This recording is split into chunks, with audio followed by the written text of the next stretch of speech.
welcome to My Immigration Story. I'm your host, Sujata Ramteke. This is an ongoing series where we bring to you inspirational stories of immigrants to US. And today we have with us Juri. Welcome, Juri. Hi, Sujata. Thank you for having me. Yeah, it's great to have you. First, I would like to ask you about your dress. Like, it's beautiful. Can you tell us a little bit about that? Yes. So I'm from Japan, and this is called kimono. This is our traditional attire. But what's special is my aunt made it about 20 something years ago. And when I came to America, she gave me as a gift. And ever since I have had many events that I wore this for the ceremony and special things. Yeah, it's beautiful. Thank you. So Juri, tell us a little bit about yourself, where you're from, what you do. Sure. So I'm originally from Japan and the town called Chiba, and Chiba is next to Tokyo. Oh, okay. And I came here to study music at Berklee College of Music. But currently, I live in Foxborough, and I'm a journalist, and I do acting, and I'm raising two beautiful children. I'm a single mom, and also I play piano. I do multiple different things. Yeah, a lot of hats. So when did you come to US? So originally, I came here 1994 as an exchange program. Yes, I was 17, and then it was very interesting because it was a city program, and we have to kind of audition. It was competitive program because they are only sending one student to US, and they sponsored me. They paid $5,000 back then, and then I went to another set of training in Tokyo, and I was greeted by Crown Prince and Crown Princess of Japan at the Emperor's Palace for blessing, and they are now Emperor and Empress of Japan. So I did a lot of community service after I came back. But then I went 2 weeks in Washington State as like ambassador program, kind of like when you were exchange student. Yeah, it was like an elite program, exchange program. And then I went back, and I came back for 6 months to Burlington in Washington State, and then I participated in senior high school, and I went back to Japan, and I came back to Boston in 1998 to study music at Berklee College of Music. And that's when you finally kind of moved to Boston to make your life here. Absolutely. So tell me, what made you choose America specifically to have, or make a decision of coming here and making your life here? What made you choose America? It's interesting questions because this city-sponsored program was sending people to different countries, but my city was sending people to America for the high school program. So I got to come here for like kind of a scholarship, endorsement, and then I just fell in love with this country. It was really big. Everything was like love at first sight in this country. Yes, and the people were smiling, generous, welcoming, and I just really loved everything about America. But then when I was an exchange student, I lived with my host family that I still am in touch with, and they really gave me the insight of America. And I also met somebody who became a mentor later in my life, throughout my life, Ed Little, and he really encouraged me to pursue music and to not forget about music. So America is somewhere I really like love at first sight, but fell in love with when I was 17 years old when I came here. And I've never been on an airplane until then. So that was the first time I got on an airplane and then saw this massive view in the Washington State. And I just loved it. So all of your first time plane, first time flying, first time you came to America and just loved it. Absolutely. Awesome. when you travel from Asia, like from Japan to here, America, it must be a different culture. You are not used to seeing things in Japan the way you see here in America. So, what are some of those cultural shocks you would say when you got here? Sure. So first time I got here, I didn't understand what people were saying. First of all, language barrier was very hard. So like I kind of have to navigate through the language. But then I'm here as U.S. citizen now, and as I love this country and then continue to live in America, I've definitely grown to notice more things such as gender gap, which like gender equality is really big. And in Japan, it's sad, but our economy is really high up in the world, but the gender gap is 9th worst right now, even 2022-23. So I feel like some of the things that I don't like in Japan is compensating in American culture. But again, like some of the beautiful things about Japan, I don't see in America. So it's definitely pros and cons. All right. When you mentioned about beautiful things in Japan that you are not often seeing here, what could those be? Sometimes like picking up trash. Because we don't have janitor in school.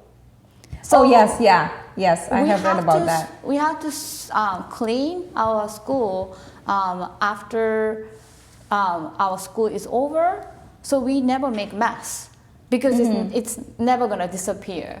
Right. So, but then here, like you just trash the school, and the janitor will come pick it up.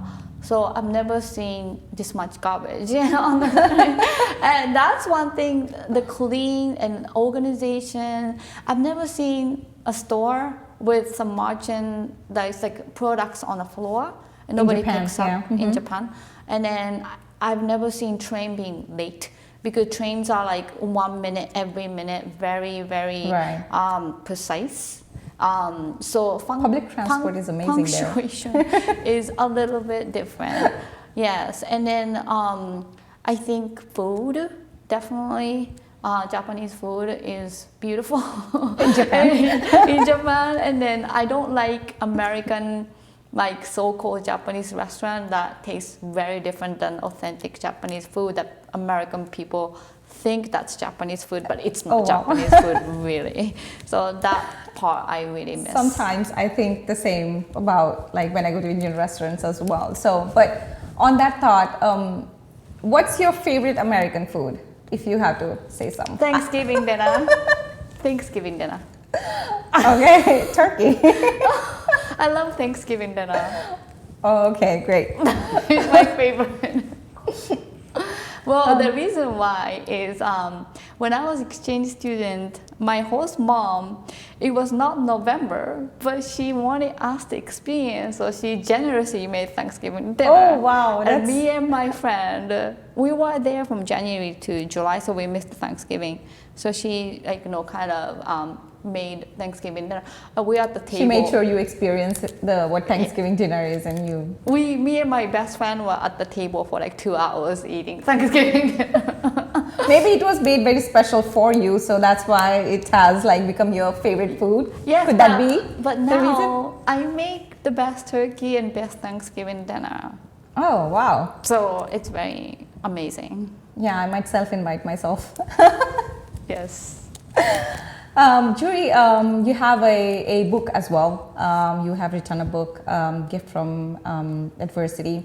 I know you have talked about quite a lot of social issues that you see in Japan. Do you want to shed some light on some of the things that you have talked about in books, to kind of let our audience know what, social issues or taboos that we have in Japan, and how you have navigated through them, those challenges, and made yourself what you are today? It's a deep question, and then it's very sad to talk about, but my book is called A Gift from Adversity, and the subtitle is Overcoming Child Sex Abuse, Domestic Violence, Homelessness, and Bullying. And those are the issues, like you said, the taboo thing that I didn't even know that it was that thing, the child sex abuse from my dad and uncles in Japan, that I didn't know what it was until I was 22 when I came to America. I had no idea. Because when you are, say for instance, sex trafficked or child sex abuse, like they manipulate you, this is a ticklish game or tickling game, but it's like uncomfortable. But then like my mom did not believe me, so I tried to really end my life, like when I was 15, and then I got medicated a little bit, and then there was no mental health help, and there was no talk about good touch, bad touch, and there is no mental health talk. Like in America, I would say, as a journalist too, that I covered a lot of mental health issues after the post-pandemic. A lot of people are more aware of mental health issues, and then maybe normalizing the conversation. But in Japan, it's so backward. And like a Me Too movement here in this country, pretty new, but in Japan, it's just very recent. Like, you know, so a lot of social issues, they try to hide. So for instance, people with disability or LGBTQ, those are hidden in our culture.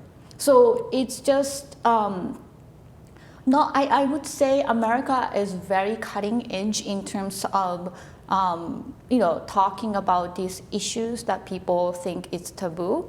But growing up in Japan, in a small village, I had no help, and then I had a really bad life, and I was homeless.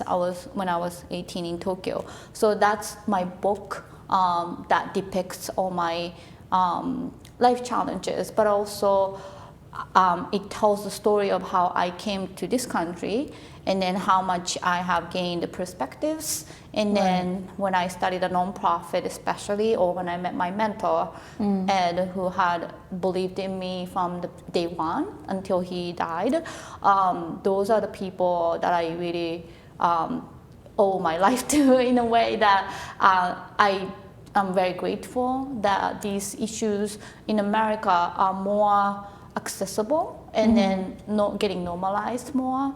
So yeah, it's a lot to catch up. In Japan, I haven't been back since 2011, but you know, I know there are huge suicidal rate in Japan, and a lot of depressions, and then say seeing counselor, for instance. If you say you're seeing counselor in America, it's like a normal thing. Why do you not have counselor for your children? Like I get like like guilt trip by like not having a counselor when you have like so much wait list. But in Japan, like, you know, for instance, if you say I'm seeing a counselor, people maybe fire you. Maybe people have so much stigma around mental health. Yeah, so that's really a challenge.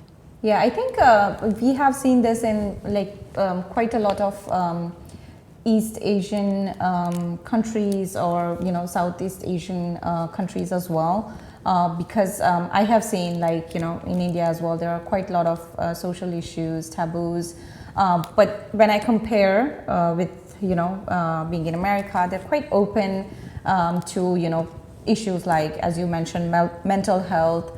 You know, having a counselor, it's not looked down on, but kind of promotes you to live a healthy life mentally. You know, you have to be healthy, and it's a very uplifting culture, I would say. I have experienced the same. So yeah, it's good to hear. But yeah, I mean, you know, you have achieved so much in your life, coming from, you know, the adversities and things that you have been through in Japan. All of your journey here in the United States. Would you say you had you know, what they say, the American dream? If you had, what was your American dream? And I would ask, did you achieve it? All of my American dreams came true. Okay.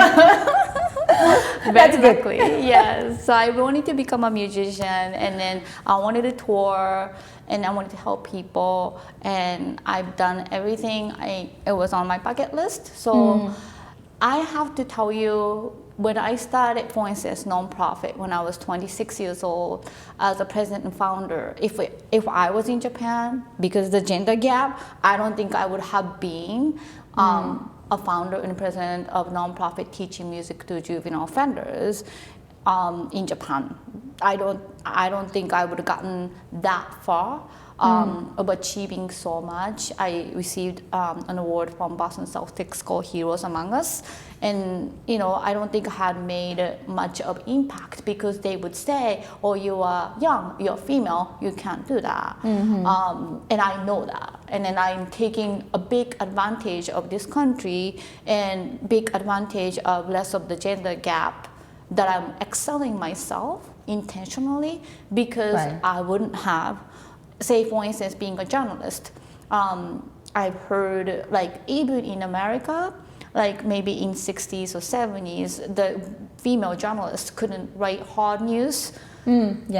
I recently was assigned to cover homicide, and then I was at the crime scene an hour after it happened. But back in the time, even in America, they would say women supposed to just write lifestyle, product reviews. So I would have never been sent to these kind of hard news. But I think I've never seen, for instance, bus driver or CEO Japanese women do that. So I would say I have achieved everything on my bucket list, as I said, but with the perspective and with the appreciation and intention behind that, I don't think I had this life if I had stayed in Japan. Yeah. Good to know. We are almost towards the end segment. Any last thoughts you have for all the immigrants, for our audience, which they can take from you?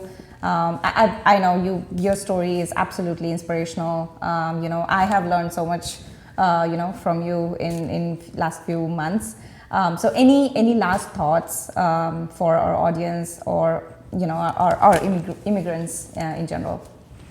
Well, thank you so much for that question. I would say I only know big part of Japan and big part of America, but there are so many different countries to explore. So America is a country where I would say the history is so young compared to Japanese history. So I learned this word nepotism doesn't really exist way too much in here compared to Japan. So if you are, son of doctor, son of lawyer. So I would say my biggest win in my life, I would say, is I knew I was different. I knew I wanted to achieve and then do a lot more things than normal Japanese typical women housewife life. So I noticed that luckily at early age. Then I chose this country intentionally, seeing that this country treats human being equally and then as a potential, and then idea is really cherished. So my advice is to try to not be stuck in where you are. If you don't like your country, you can always go somewhere else. If you don't like this place, you can take a leap, and then don't waste a time that if the fight is way too big, which my case is history and then culture. I cannot flip that in my lifetime, where a lot of countries, it may embrace your thoughts and they embrace how you are and who you are. So my advice is don't be afraid to move, and don't be afraid to take a challenge. And also, when you are in a new country, don't be biased, and then just really try to put yourself out there and try to make friends, and just open yourself up to new people. So what I'm getting is, like, have that learning mindset and then be open for all the challenges that are coming and take those challenges and grow from them. Yes, yeah. And I really forgot this English teacher in Japan when I was coming to America gave me great advice that Juri, don't worry about English, because even in Japanese, if you're not interesting person, nobody want to talk to you. So try to develop your personality and a life experience that you have something to talk about. Then even if it's Spanish or French or like whatever the language, you have something common to talk about. People will be interested in you if you have an interesting life. Yes. So true, so true. So that was very nice advice. Thank you, Juri. Thank you for being here. We thoroughly enjoyed, I thoroughly enjoyed talking to you, and I hope our audience will enjoy it too. Thank you. Thank you so much. Absolutely. Thank you, everyone. Thank you for watching my immigration story. And you can watch this show on our channels, local channels, and on our websites, fcatv.org. Thank you.